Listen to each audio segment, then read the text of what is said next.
You are watching BNS News.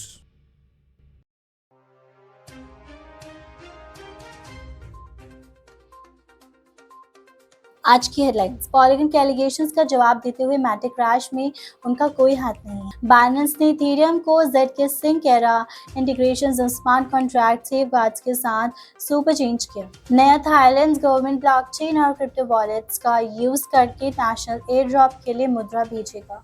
Taiwan में crypto service providers के लिए रेगुलेटरी गाइडलाइंस अनाउंस किया जाएगा। इजरायली साइबर क्राइम यूनिट ने क्रिप्टो चोरी करने वाले स्टिंग सॉफ्टवेयर बनाने वाली कंपनी पर छापा। जेनेसिस डिजिटल करेंसी ग्रुप को अनपेड बिटकॉइंस लोन के लिए मुकदमा करता है। एफडीओ ने प्रपोजल को अप्रूव किया है। 4,43,674 ज़ोरा ओलंपस डीएओ के खरीदने के लिए। ब्लैंकेट क्रिप्टो बैंस काम नहीं करेगा, जॉइंट IMF FSB पेपर ने चेतावनी दी। पैंटेरा कैपिटल ने ZK पावर DEX ब्राइन 5 में $16.5 मिलियन का इन्वेस्टमेंट किया, $100 मिलियन वैल्यूएशन पर। AELF वेंचर्स ने ब्लॉकचेन इनोवेशंस को बूस्ट देने के लिए $50 मिलियन का वेंचर फंड लॉन्च किया। निमा कैपिटल ने 9 मिलियन SYN टोकन्स बेच दिए, रग पुल कंसर्न्स उठाए गए। रिपल ने UBRI को Spain, Italy, France and Ireland में एक्सपैंड किया।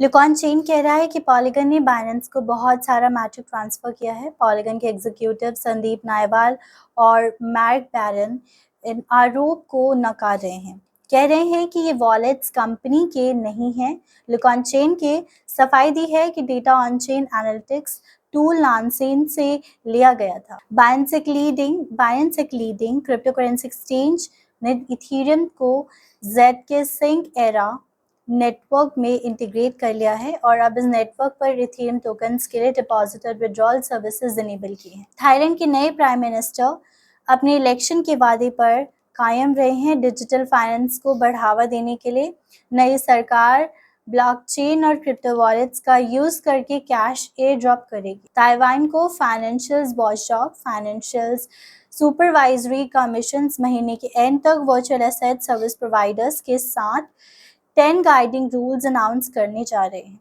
रेगुलेटर्स ऑफशोर क्रिप्टो एक्सचेंज को ताइवान में ऑपरेट करने से रोक सकता है अगर प्रॉपर कंप्लायंस रजिस्ट्रेशंस ना हो। इजरायली लॉ एनफोर्समेंट ने हाल ही में कंपनी पर छापा मारा, जिससे आरोप लगा है कि उसने सॉफ्टवेयर बनाया जो क्रिमिनल्स द्वारा क्रिप्टो इन्वेस्टर से करोड़ों डॉलर्स चुराने के लिए यूज किया गया।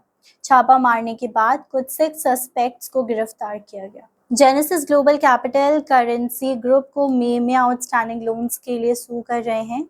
जेनेसिस के लॉयर्स ने कहा कि क्रिप्टो लेंडर्स और DCG ने नवंबर 2022 में एक और एग्रीमेंट किया था, जिसे amendment and reorganised master loan agreement कहा गया। कैमरन स्विंकलॉव्स ने सिलबर्ड को जुलाई में बताया था कि अगर वो $640 मिलियन का पेमेंट तुरंत नहीं करता तो उन पर मुकदमा होगा। FDAO ने ARFC प्रपोजल 4,43,674 और का टोटल्स 4,20,159.28 DAI यूनिट्स में खरीदने के लिए 83.69% अप्रूवल रेटिंग के साथ अप्रूव किया गया।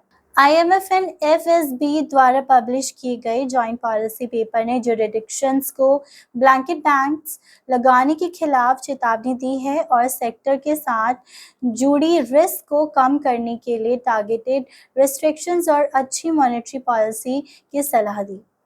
ग्लोबल स्टेबल कॉइन्स को स्टेबल वैल्यू को होल्ड करने के लिए डिज़ाइन किया गया है, अचानक वॉलेटाइल हो सकते हैं और फाइनेंशियल स्टेबिलिटी के लिए अदर क्रिप्टो से ज़्यादा रिस्क पोज कर सकते हैं, पेपर ने कहा।